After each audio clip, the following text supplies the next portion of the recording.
बात करते हैं उन लोगों की जो माला के साथ मंत्र जाप करते हैं, जिनके हाथ में एक माला होती है जब वो मंत्रों का जाप करते हैं। ऐसे लोगों को मंत्र जाप करते समय क्या खास ख्याल रखना चाहिए और कैसे मंत्र जाप में उंगलियों का इस्तेमाल करना चाहिए जिससे इनको पूजा का पूरा फल मिले। आइए जानते हैं पंडित जी से। बताइए पंडित जी, वो लोग कैसे मंत्र जाप करें जो उस समय हाथ में माला लेके बैठते हैं। देखिए, मंत्र जाप लोग माला के साथ करते हैं, उसकी भी अपनी एक विधि है। अंगूठा यानी ये अग्नि तत्व है, तर्जनी यानी ये वायु तत्व है, मध्यमा ये आकाश तत्व है, अनामिका ये पृथ्वी तत्व है और कनिष्ठिका उंगली ये जल तत्व है। 5 उंगलियां पांचों तत्वों का प्रतिनिधित्व करती हैं। इस बात को ठीक से समझ लीजिए। ये अग्नि तत्व है, ये वायु तत्व है, ये आकाश तत्व है, ये पृथ्वी तत्व है, ये जल तत्व है। समझ गए? तो माले का जप जो होता है, माला जपने से अंगूठे और उंगलियों पर दबाव पड़ता है। इससे विद्युत तरंग उत्पन्न होती है। इससे हृदय चक्र प्रभावित होता है, जिससे मन शांत रहता है। मध्यमा का संबंध हृदय से होता है, इसलिए माला जप में अंगूठे और मध्यमा उंगली का स्पर्श सर्वोत्तम माना जाता है।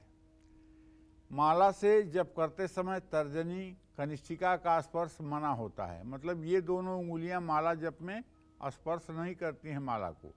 बस इसी 3 उंगली से माला जप होता है, अनामिका, मध्यमा और अंगूठे से। ये बनती है मृगी मुद्रा। देख रहे हैं? इसका ये आकार ऐसा बनता है जैसे हिरण का मुंह। इसी मुद्रा में हवन भी की जाती है और इसी मुद्रा से जप भी किया जाता है। शांतिक पौष्टिक जप जितने किए जाते हैं वो इन्हीं 3 उंगलियों से किए जाते हैं, मृगी मुद्रा में। इसको अनुष्ठान और कर्मकांड की भाषा में मृगी मुद्रा कहते हैं।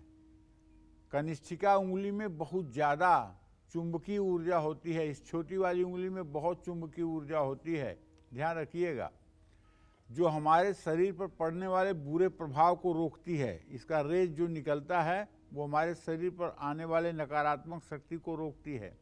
कनिष्ठिका उंगली जल तत्व प्रधान होने के कारण मन भटका सकती है, इसलिए माला जप में इसे दूर रखा जाता है। और हाँ, तर्जनी उंगली गौमुखी से बाहर निकली रहती है। वो इसलिए कि हमारे शरीर पर पड़ने वाला कोई भी नकारात्मक प्रभाव हो तो इसके रेज से वो नकारात्मक प्रभाव दूर हो जाएगा। अगर कभी इसका तेज आपको महसूस करना हो तो किसी व्यक्ति को आंख बंद करके बैठा दीजिए और उसके भ्रू मध्य में ले जाकर के भ्रिकुटी पर इस उंगली को 1 सेंटीमीटर दूर से ही अपनी उंगली को रोक लीजिए और उस आदमी को कहिए कि आंख बंद रखे। फिर उससे 1 मिनट बाद पूछिए कि उसको कैसा अनुभव हुआ, तो आपको पता चलेगा कि इस उंगली का क्या प्रभाव पड़ता है। तो ये बात ध्यान रखिए। दूसरी बात, माला जप करने के पहले माला की पूजा जरूर करनी चाहिए। ओम अक्षमालाधिपतये सुसिद्धिम देहि देहि सर्वमंत्रार्थ साधय साधय सर्वसिद्धिम परिकल्पय में स्वाहा, ये मंत्र है। और मंत्र की प्रार्थना क्या है भैया? ओम माम माले महामाये चतुर्वर्ग स्वरूपिणी चतुर्वर्ग स्वयि न तस्मान में सिद्धिदा भव अविघ्नम कुरु माले तुम गृहाण दक्षिणे करे जब काले सिद्ध्यर्थ प्रसीदम मम सिद्धये। और माला को हल्का सा निकाल करके उसका सुमेर जो है उस पर आचमनी से थोड़ा सा जल गिरा देना चाहिए और उसके बाद फिर मंत्र जप शुरू करना चाहिए। माला की मुद्रा किसी को नहीं दिखानी चाहिए, अपनी माला का प्रदर्शन किसी को नहीं करना चाहिए और खुला हुआ माला से जप कभी नहीं करना चाहिए। हर समय जप करते समय गौमुखी में माला रख करके जप करें।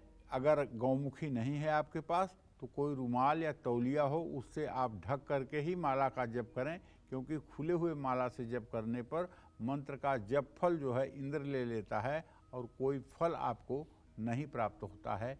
जय मां विंध्यवासिनी।